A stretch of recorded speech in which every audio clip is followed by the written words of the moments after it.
हिमाचल प्रदेश विधानसभा का बजट सत्र चला हुआ है। मुख्यमंत्री ठाकुर सुखविंदर सिंह सुक्खू ने अपने कार्यकाल का दूसरा बजट 17 फरवरी को विधानसभा में पेश किया है और 4 दिनों से लगातार जो है वो बजट के ऊपर चर्चा हो रही है और बजट पर जो है वो पक्ष और विपक्ष के जो विधायक है वो चर्चा जो है वो कर रहे हैं। और इस वक्त हमारे साथ खास बातचीत के लिए जो नैना देवी से भाजपा विधायक रणधीर शर्मा जी हैं। सर, सबसे पहले आपका बहुत बहुत स्वागत है। मुख्यमंत्री ने अपने कार्यकाल का दूसरा बजट पेश किया है। सरकार की तरफ से बहुत सारी उपलब्धियां गिनाई जा रही है, आप इसको किस तरीके से देख रहे हैं? देखिए, ये बजट बिल्कुल खोखला है।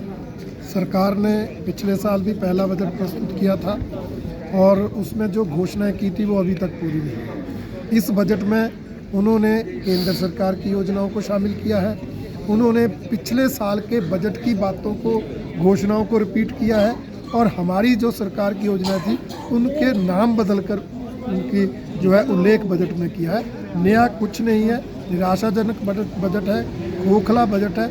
इससे ना विकास आगे बढ़ेगा, ना प्रदेश की जनता को कोई लाभ होगा। कर्ज को लेकर जो है वो भाजपा पर जो है कांग्रेस जो पहुंचती रही है। आज आपने तथ्यों के साथ जो सदन में बजट सत्र के दौरान जब चर्चा में हिस्सा लिया तो कहा कि कब से जो स्थिति जो है वो शुरुआत जो बजट इसकी कर्ज की हुई है, इसके लेकर थोड़ा बताएं। देखिए, मैंने चर्चा के दौरान भी कहा कि हिमाचल प्रदेश में 1992 में आदरणीय शांता जी की सरकार राम मंदिर के मुद्दे पर गई थी। उसमें हिमाचल प्रदेश में कोई कर्जा नहीं था, सारा कर्जा समाप्त कर आदरणीय शांता जी गए थे। 1993 में कांग्रेस की सरकार बनी, उन्होंने एक तो 9th फाइनेंस कमीशन को गलत आंकड़े दिए जिसके कारण हमारा विशेष राज्य का दर्जा चला गया और जो हमें उससे आर्थिक लाभ होता है उससे वंचित हुआ। दूसरा, उस सरकार ने एक नया कर्ज लेने की प्रथा शुरू की मार्केट से। एक तो कर्ज होता है केंद्र सरकार के योजनाओं से, वो तो चलता है, परंतु मार्केट से कर्ज उठाना, बिजली बोर्ड, फॉरेस्ट कॉरपोरेशन को गिरवी रख के 913 करोड़ का कर्ज लिया। ईडीबीए एक एजेंसी है, उसके माध्यम से उसको कमीशन दिया और वो कर्ज लेने की जो प्रथा शुरू हुई वो आज तक बंद नहीं हुई। क्यों? क्योंकि जो वो कर्जा लिएगा अगली सरकार को उसका ब्याज देना, उसकी देनदारियां देनी, उसका किस्त देना, उसके लिए कर्जा उठाना और ये कर्जा दर कर्जा बढ़ता गया और आज हालात यहाँ तक पहुँचे हैं। मैंने स्पष्ट किया है कि आप 5-5 साल के कर्जे का रिकॉर्ड देख लो, ज़्यादातर कर्जा कांग्रेस सरकारों के समय में लिया गया है।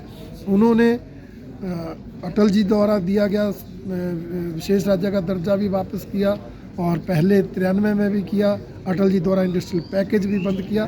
इसलिए इस आर्थिक स्थिति के लिए कांग्रेस पार्टी जिम्मेदार है। और अब जो है वो मुख्यमंत्री जवाब दे रहे हैं, विपक्ष जो है वो संतुष्ट नजर नहीं आ रहा है। क्या मुख्यमंत्री के जवाब में जो है वो विपक्ष को सही नहीं लग रहा है? ये देखिए, ये एक व्यवस्था है कि जब कोई चर्चा होती है, चाहे महामहिम राज्यपाल महोदय के अभिभाषण पर धन्यवाद प्रस्ताव पर चर्चा होती है, चाहे बजट पर चर्चा होती है, तो चर्चा के दौरान विधायक जो मुद्दे उठाते हैं, जो विषय उठाते हैं, अंत में जब चर्चा का जवाब माननीय मुख्यमंत्री देते हैं तो उन विषयों का जवाब दिया जाता है। परंतु इन मुख्यमंत्री महोदय ने उस परंपरा को, व्यवस्था को बदल दी और उन्होंने एक रटा रटाया भाषण रखा है। 3 सत्रों से हम उसको सुन रहे हैं। अभी 4 दिन पहले महामहिम राज्यपाल महोदय के अभिभाषण पर जो चर्चा हुई उस पर जो मुख्यमंत्री ने जवाब दिया वो भी वही भाषण था, अब भी वही भाषण था। हमने तब भी कहा था, आज भी कह रहे हैं, हमने जो मुद्दे उठाए, हमने जो स्पष्टीकरण मांगे उस पर जवाब दो ना।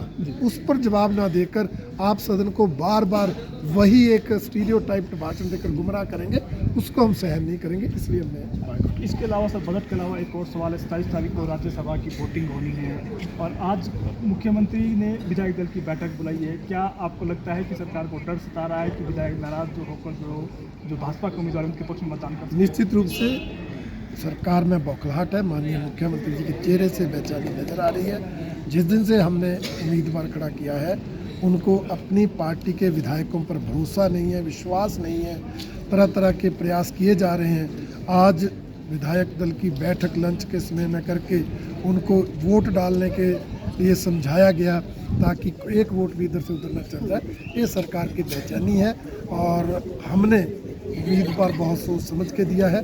निश्चित रूप से क्रॉस वोटिंग होगी और भारतीय जनता पार्टी ये सीट जीतेगी। हमसे बातचीत दोस्तों, ये भाजपा विधायक रणधीर शर्मा नैना देवी से थे, जिन्होंने जो है वो आज जिस तरीके से लगातार 4 दिनों से बजट के ऊपर चर्चा चली हुई है और उसके ऊपर सरकार की तरफ से किस तरीके से बयानबाजी की जा रही है, इस बजट को जो है वो पूरा हिमाचल प्रदेश की जनता के खिलाफ बताया जा रहा है। हर किसी भी वर्ग को जो है वो इसका लाभ होता हुआ नज़र नहीं आ रहा है। वही राज्यसभा की अगर बात करें तो राज्यसभा को लेकर जो है वो रणधीर शर्मा ने साफ शब्दों में कहा कि आज जो है वो जिस तरीके से जो लंच के समय में जो है कांग्रेस ने विधायक दल की जो बैठक जो वो बुलाई थी, तो उससे कहीं ना कहीं मुख्यमंत्री के चेहरे के ऊपर जो साफ जो है वो डर सता रहा है कि विधायक जो नाराज चल रहे हैं और ऐसे में वो जो है वो क्रॉस वोटिंग कर सकते हैं। फिलहाल अनंत ज्ञान के लिए यहाँ से बस इतना ही। बाकी तमाम तातरीन अपडेट के लिए आप बने रहे अनंत ज्ञान टीवी के साथ।